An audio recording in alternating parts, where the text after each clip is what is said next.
Di video kali ini kita akan membahas cara mengukur dengan menggunakan jangka sorong. Nah, ini adalah gambar sederhana dari jangka sorong. Jangka sorong ini merupakan alat ukur panjang sama seperti halnya mistar dan micrometer screw.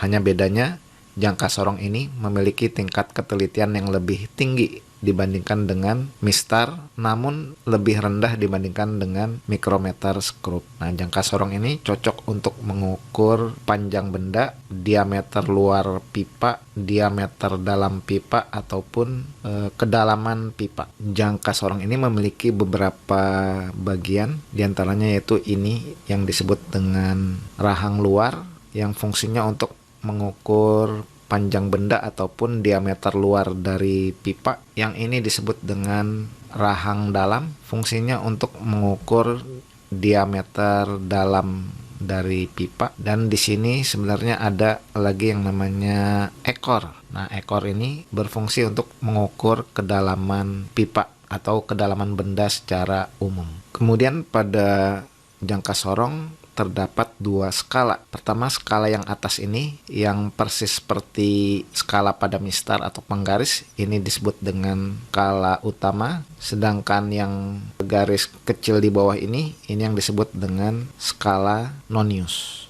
Nah, bagaimana cara mengukur dengan menggunakan jangka sorong akan dijelaskan sebagai berikut. Ada berbagai macam versi dari skala nonius, dan yang kita gunakan saat ini adalah versi yang paling sederhana. Nah, di versi yang paling sederhana ini, kalau kita lihat jarak 9 mm pada skala utama, ini 9 mm, ini dibagi menjadi 10 garis pada skala nonius. Nah, ini menyebabkan bahwa setiap satu strip pada skala nonius ini akan memberikan nilai sebesar 0,1 mm. Ingat ya, kalau pada skala utama jangka sorong ini kan seperti penggaris atau mistar biasa, berarti setiap satu stripnya ini bernilai 1 mm. Nah, dalam posisi seperti ini maka akan ada dua garis pada skala nonius yang berimpit dengan skala utama, yaitu garis yang awal dan garis yang akhir. Apabila skala nonius ini kita geser sedikit, misalkan seperti ini gitu ya, maka akan kita lihat bahwa di antara 10 garis pada skala nonius ini cuma ada satu garis yang berimpit dengan skala utama ya. Nah, kalau kita perhatikan dengan teliti, ini tidak berimpit, tidak berimpit, tidak berimpit, tidak berimpit.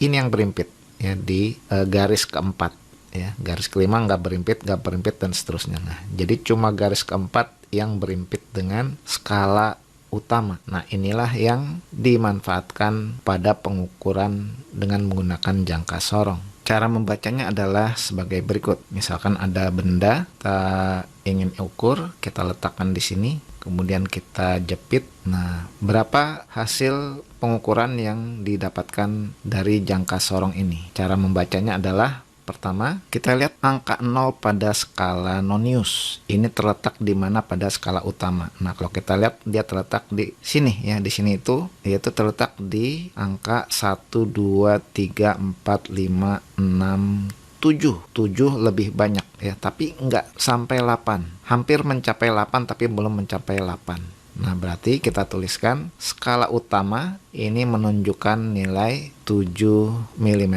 ya. Lebih banyak nih ya. Nah, lebihnya berapa? Kita lihat dari skala nonius. Di antara 10 garis pada skala nonius ini akan ada satu yang tepat berimpit dengan skala utama. Kita lihat ini tidak. Ini dia ya. Nah, garis di sinilah yang dimana skala nonius dengan skala utamanya berimpit, yaitu di garis ke-9 pada skala nonius. Maka berarti skala nonius memberikan tambahan hasil pengukuran sebesar 9 kali, ingat satu strip itu memberikan nilai 0,1 mm ya pada skala nonius. Nah, ini berarti sama dengan 0,9 mm. Maka hasil pengukuran dari jangka sorong ini merupakan jumlah dari nilai yang diberikan skala utama ditambah nilai yang diberikan oleh skala nonius. Yang diberikan oleh skala utama ini 7 mm, yang diberikan oleh skala nonius ini 0,9 mm, berarti hasilnya sama dengan 7,9 mm. mm ya. Nah, inilah hasil pengukuran dari panjang benda ini. Sekarang kita coba panjang benda yang lain. Misalkan ini ada benda, kita letakkan di sini, kemudian kita jepit. Nah, kita coba baca hasil pengukurannya. Di sini terlihat bahwa angka 0 pada skala Nonius terletak di nilai 10-11 mm pada skala utama dengan lebih, ada lebihnya ya. Berarti kita tuliskan, inilah nilai hasil pengukuran yang ditunjukkan oleh jangka sorong. Sekarang sebagai latihan, coba tentukan hasil pengukuran panjang benda berikut. Ini ada benda, kita jepit. Nah, coba kamu baca skala yang ditunjukkan. Nah, tentukan hasil pengukurannya berapa. Tuliskan jawaban kamu di kolom komentar. Silakan.